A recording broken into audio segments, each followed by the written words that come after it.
Hello and welcome to the Selection Committee, SB Nation's super official group where we decide who's in and who's out, and it all counts. So if you're mad, send all your letters to Bill's house. He lives in Missouri. That's it. I think that's all. I think that's all you put on the envelope, right? Okay. I don't know how this works. So guys, let's just jump right in. I think it's agreed that there's not a lot of collective mystery as to who we're putting in our top four. So let's run through it. Bud, let's start with you. Let me know who you've got in your top four as of today in the college football playoff, if for some reason they started it on a Monday without anybody planning it. Which, I mean, these people used to run the BCS, so it's not entirely. All right, right now, Mississippi State is number one because they have two good road wins, which still matter. I watched LSU in person on Saturday. They're really not any good, but they did thump them, and on the road, like the elite team should do. So got to give them credit for that. And they also beat Mississippi State, or beat Auburn by a better margin, pretty considerable, than Ole Miss beat Bama. So that's why I have Ole Miss number two. Florida State number three, given that they have two wins over current top 25 teams, one of which was without the Heisman Trophy winner. And then I give Baylor, despite the fact they gave up 58 points in a ball game, I thought Bill did a great job breaking that down today. Their defense isn't quite as bad as you think it is. They're my number four, and that's my top four. Jason, explain to me why you have Marshall as number three. I'll tell you exactly why I have Marshall as number three, Ryan. The answer is that they are at number three of a different list. One that I forgot to bring with me today. Best teams that could also be a country singer's name. Oh, there's got to be. I mean, yeah, Baylor's first, number middle, one there. Last. That's a great country singer name. Yeah. As for the list I did bring with me today, Ole Miss, I have a number one, departing from the polls and from Bud. I just think that their defense.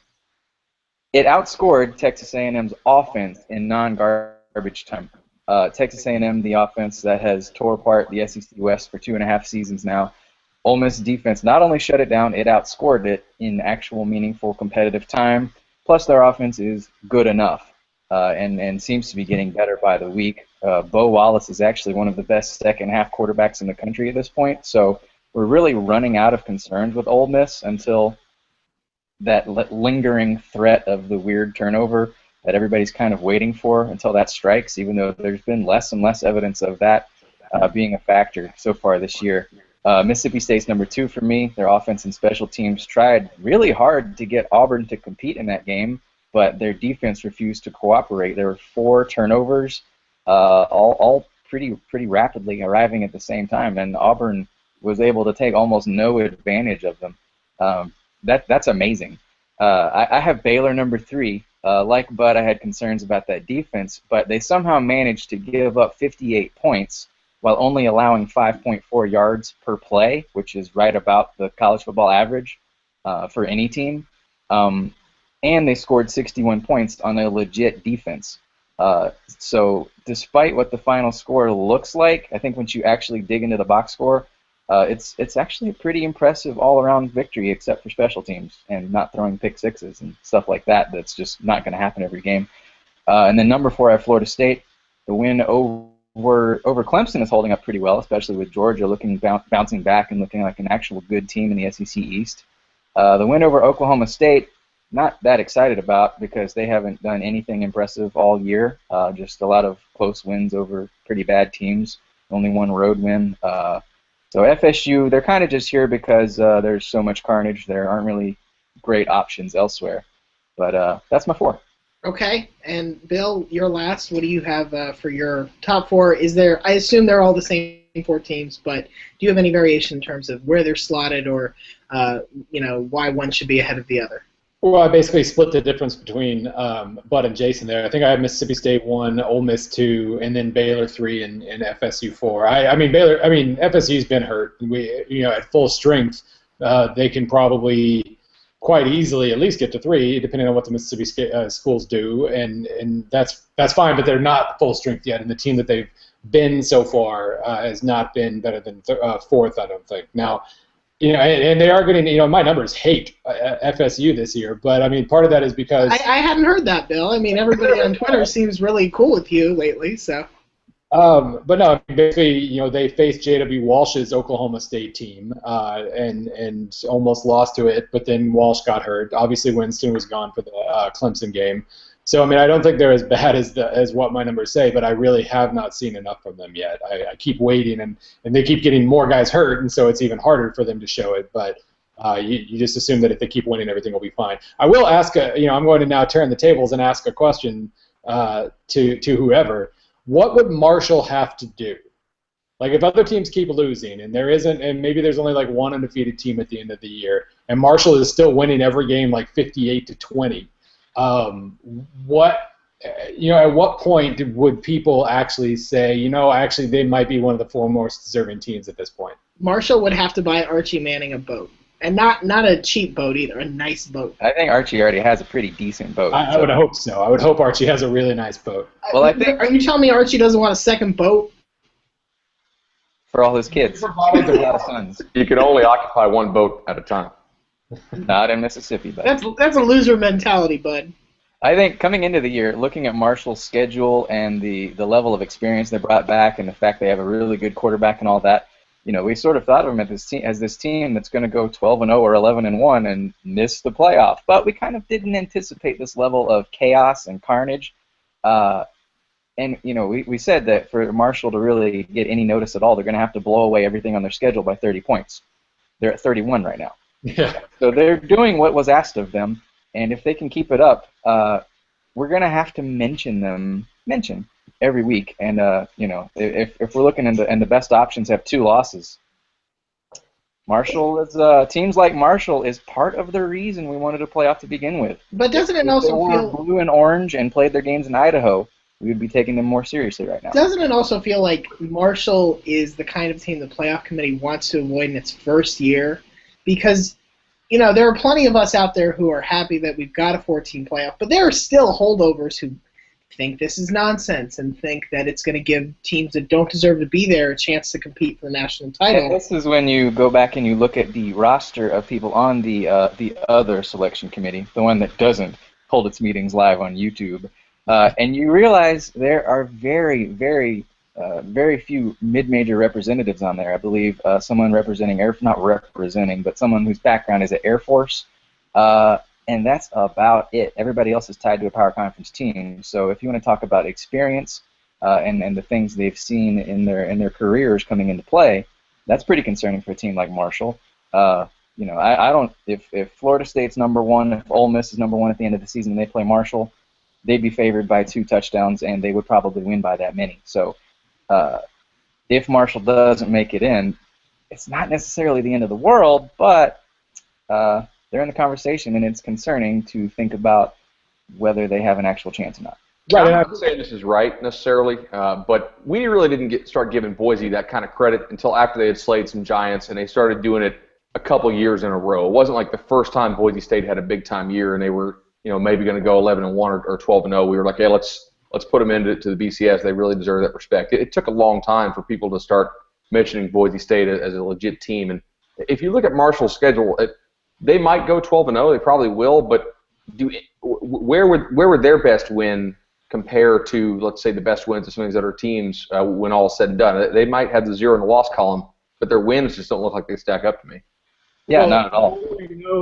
Now that we know that the committee is going to take advanced stats into account, we know that they can look beyond wins and look at the true quality of the teams that play. No, I mean they had a terrible timing on the schedule. They play West Virginia and Virginia Tech at different times, and they play nobody this year, and that's obviously going to hurt them. It really is like a Boise thing where you have to do this 2 or 3 years in a row before we're really going to give you a shot, and they're probably not going to because they're going to lose most of their roster after this year. So looking ahead to this week, I think it's fair to say the most significant game that is going to have playoff implications is, of course, Florida State Notre Dame. But Bill has already alluded to the fact that this Florida State team has some problems, not the least of which is injury. But what else have you seen from Florida State at this point in the season that is potentially something that Notre Dame can exploit if they do pull this upset? I think it's got to be probably Florida State's run game. They lost their center, and they've not been running the football very well at all. I think some of their offensive line has been underachieving. Fisher, I thought he was getting a good rhythm as to figuring out what plays his backs are best at running, because they're each kind of a little bit different from each other, and figuring out how he's comfortable doing that. But then Carlos Williams gets hurt, misses the Syracuse game, may be back this week. Mario Pender, 2 touchdowns in the first half, looks like he's going to have a 150, 200-yard game against Syracuse. Rolls his ankle against Syracuse, so then the backup comes in and gets 20-something carries for a $122. But I think Notre Dame's been great against the run this year. You got to continue to do that if you're the Irish, and then you've got to try and exploit Florida State's pass defense. I mean, they've not had a consistent lineup in there, whether it's for injuries or suspensions or whatever. In order to get that cohesion, they don't pass off guys nearly as well in zone coverage as they did last year, and so the holes are much bigger, I think, in that zone. And the pass rush is kind of hit or miss. I mean, you've got some young guys who are extremely good at rushing the passer, but then they also just take big-time risks and lose contain and allow big plays, like we saw Syracuse hit a nice play on a scramble when a guy just totally loses contain on him. And some of the more veterans are not as explosive as pass rushers, a little more disciplined. So you have to take advantage of Florida State's undisciplined nature on defense if the young guys are in, and I think you've got to be really patient if the veterans are in. So another thing that I think I want to throw this to you, Bill. Earlier in the season, the media collectively decided that the Big Ten was sort of out of the playoff picture once they all started losing out of conference and looking particularly unimpressive in doing so. I think there was some sentiment that said Michigan State is still a team that can get back in that conversation. Their loss wasn't that bad on the road at Oregon, looking very competitive for a lot of that game.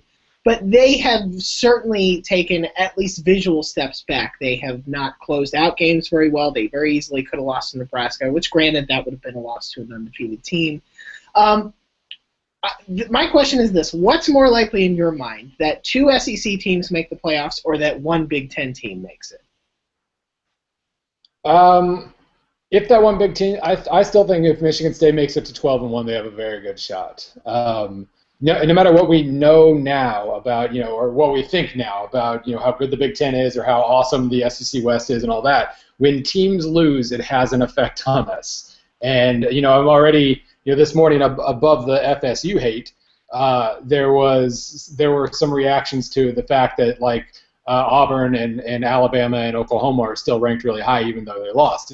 We just have this urge to ding teams for losing, even if we're talking about a system that doesn't care specifically about wins and losses. So I do think that as these West teams beat each other up, if one, especially if we only have one that has 0 or 1 losses, if we have some amazing 10-2 teams, I think they pick Michigan State, despite the fact that they let Purdue hang around, despite the fact that the West looks amazing, we'll still probably pick Michigan State. Do you think their fate is tied to how Oregon does for the rest of the season? If Oregon drops 2 more games, is that going to drop Michigan State out of the conversation? Okay. So, well, no. I think that, again, no matter what we pretend, whether we say we have biases or not, the fact that Oregon ended up not very good, we'll say, but it was early, or it was only 1 loss, and it legitimately could say, it was against a different Oregon team than what took the field a couple weeks later. So I would say that it wouldn't help Michigan State if Oregon ended up 9-3 or something, but I don't think it would hurt them significantly. Okay, Jason, you're up on this one. What's more likely, 2 SEC teams get in or 1 Big Ten team? At the moment, I've projected in 2 SEC teams.